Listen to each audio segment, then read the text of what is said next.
And that liberated me and vitalized me and inspired me to go and do what I love doing. Because when you can't wait to go and serve people, people can't wait to get your service.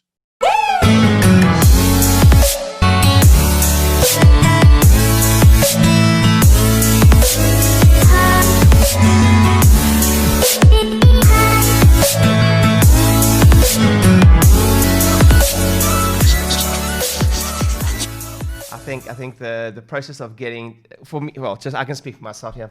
For me, when I know I'm in that higher priority stuff that you're talking about, is, you know, it's time and space gets shortened, and you're in that process of flow, and, you know, that's how I always know, while you're in the moment, there's not abject joy, but I'm always filled with inspiration while I'm doing the thing and come deep work, if you will.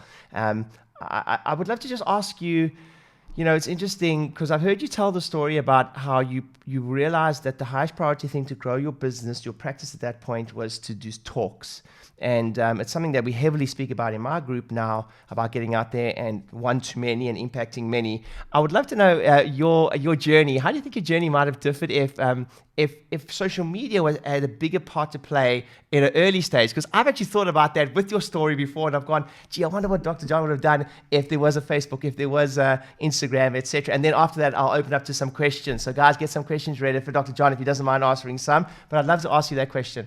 Well, I started doing a TV show when I was 27, going on 28, right about that time, because I saw that was a way of reaching more people.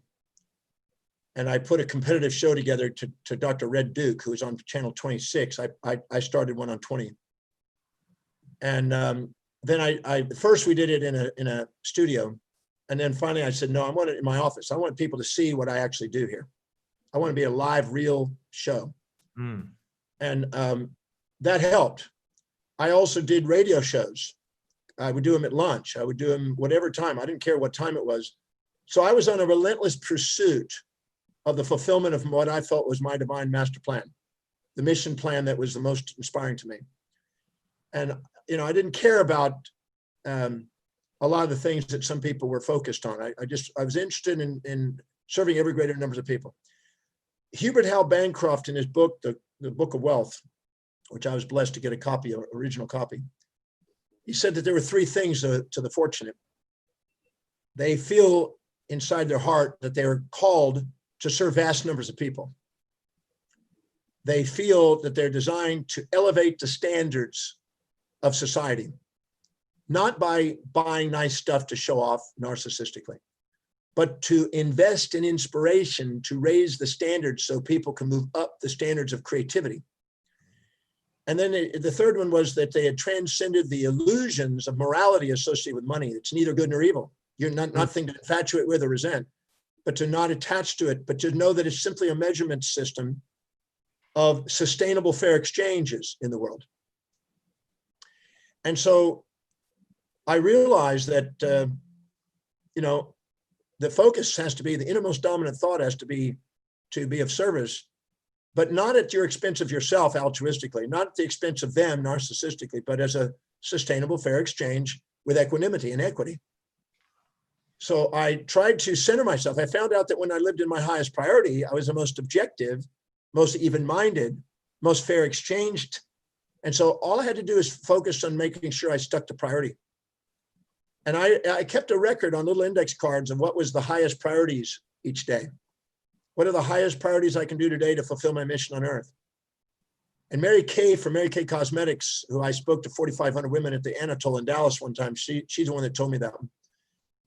And I did that every day. And then I kept records of what was the highest priority of the highest priorities of the highest priorities to get the 20% of the 20% of the 20%, 20% kind of thing. And I knew what it was, and it was very obvious. So I delegated everything off my plate. I don't do anything but what that is. And that liberated me and vitalized me and inspired me to go and do what I love doing. Because when you can't wait to go and serve people, people can't wait to get your service. I was in Chicago one year consulting. I did a 1,000 doctor's office consults during the 80s throughout America, 1,000 offices. Wow. I got to see a lot of offices and help a lot of offices back in the 80s. Yeah. And there was a doctor there in Chicago. I met with him on the evening before to have dinner. I flew in the night before. I always asked him to bring his spouse, if he has a spouse, or his girlfriend there, because a lot of times the spouse, which is the disowned part, whispers things that the doctor is trying to unconsciously avoid. And I always say the spouse is the consult that doesn't get paid sometimes, consultant. And so I asked him some things, and then I shared with him a basic principle. And this principle, I assure everybody who's listening, will be valuable to them. And if they apply it tonight, they'll say, thank you for it. I made him list the names. I said, what you're going to do is you're going to list off the names of every patient you serve. You're going to give me those names. And the second you have a 3-second pause, we're stopping. And we're going to count the names. So go. Every name you can think of every patient you've served and can think of, I want you to rattle them off. And he started rattling them off. And he started slowing down around 45, started slowing down at 55, got to 60, and it was starting to get about 1 second between it. Got it. Got it. He hit the 3-second mark at 68. And I said, you see 68 patients a day on average per week, per average day, don't you? And he goes, how in the hell did you figure that out? I said, because out of sight, out of mind. If your innermost dominant thought is not serving your patients, don't expect patients to be on that table. You'll be on the table. So I had him go and memorize 1,000 patients' names. That was his job, to memorize 1,000 patients' names.